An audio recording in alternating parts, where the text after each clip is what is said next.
putting in consistent hours to trading, to this kind of business, starts yielding rewards. So tell us about that. It does. Eventually it does. I'll give you my personal example of how trading used to work. I think when I began trading and I was significantly younger, I was big on this whole technical and analysis kind of stuff. So I would read a lot of books on, say, candlestick charting or the different technical parameters which are out there. And I would look at charts and try to recognize patterns and base my investing based on that. I did it for, I think, a few years, lost money a few times, made money a few times. But then eventually I kind of like moved away from it because at some point I started believing that market activity is random and not necessarily cyclical. If I'm looking at patterns in random numbers, I don't think I will, find it because the future is very unpredictable. So I moved away from that.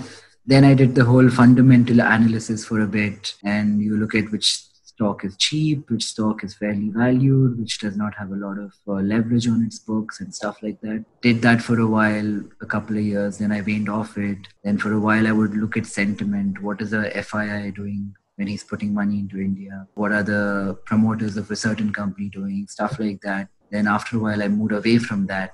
And now I had a quant phase after that when, I would set rules in place which would execute transactions on their own.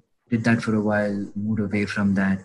Now I do a combination of all of this. I think what I give most importance to is sentiment. And generally at the end of it, outside of numbers and everything else, I think if you're able to gauge what smart money is going to do or what people with the largest corpus are doing right now, I think is a good way to gauge direction.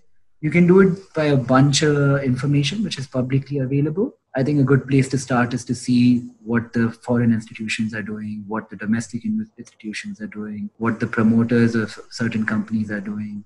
I think all the information together, you get a better sense of sentiment.